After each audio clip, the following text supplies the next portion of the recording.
اعوذ باللہ من الشیطان الرجیم بسم اللہ الرحمن الرحیم وبہ نستعین وهو خیر ناصر ومعین اما بعد فقد قال اللہ تبارک وتعالی وَلْيَخْرُجْ مِن تَحْتِ السَّمَاءِ۔ حدیث قدسی کا اس کا سابقہ اس حساب کے سامنے عرض کیا کہ اللہ رب العزت کی ذات حدیث قدسی میں ارشاد فرما رہی ہے، انسان اگر تو میرے فیصلوں پر راضی نہیں ہوتا، جو تقدیر میں نے تیرے ہاتھ میں تھمائی، اگر تو اس تقدیر پر راضی نہیں ہوتا تو سمجھ لے کہ تو میرے سوا کسی اور خدا کا طلبگار ہے۔ عزیزان محترم، ایک انسان جب اللہ کا کھا رہا ہے، اسی کا عطا کرتا پی رہا ہے، اسی کا عطا کرتا پہن رہا ہے، اسی کی زمین پر چل رہا ہے، اس کے باوجود اس خدا کی نافرمانی میں اگر وہ انسان مبتلا ہے اور مشغول ہے تو یاد رکھے اللہ رب العزت کی ذات کیا ارشاد فرما رہی ہے۔ فرمایا وَلْيَخْرُجْ مِن تَحْتِ السَّمَاءِ۔ ایسا انسان جو میرے فیصلوں پر راضی نہیں، جو میری آزمائشوں پر شکوہ کرتا ہو، اس کو چاہیے کہ وہ میرے آسمان کے نیچے سے نکل کر کسی دوسرے آسمان کے نیچے چلا جائے۔ وَمَنْ أَصْبَحَ حَزِينًا عَلَى الدُّنْيَا۔ جو انسان اس دنیا کے کھو جانے کے اوپر غمزدہ ہے کہ یہ دنیا میرے ہاتھ سے نکل گئی، پیسہ میرے ہاتھ سے نکل گیا،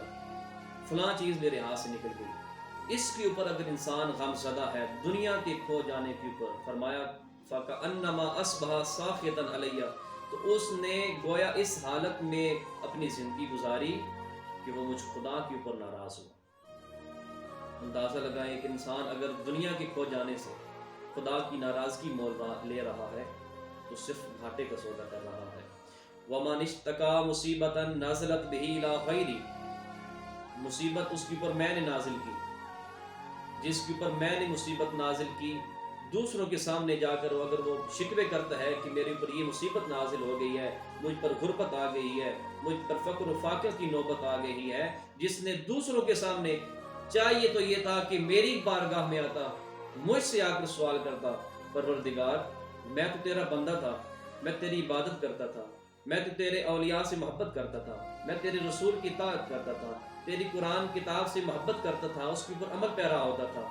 لیکن اس نے مجھ سے سوال نہیں کیا بلکہ کسی دوسرے سے جا کر شکوے کرنے لگ پڑا، تو گویا وہ اپنی مصیبت کا شکوہ نہیں کر رہا بلکہ مجھ خدا کا شکوہ کر رہا ہے۔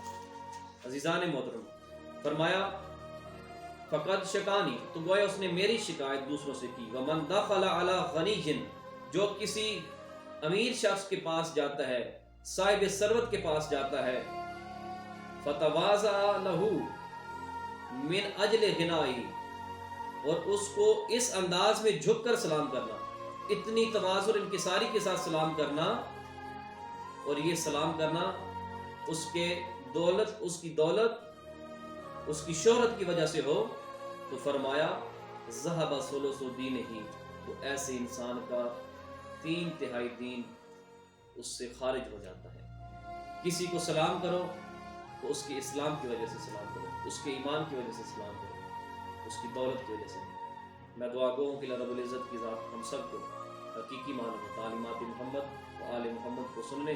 سمجھنے اور اس پر عمل پیرا ہونے کی توفیق عطا فرمائے۔ والسلام علیکم ورحمۃ اللہ وبرکاتہ۔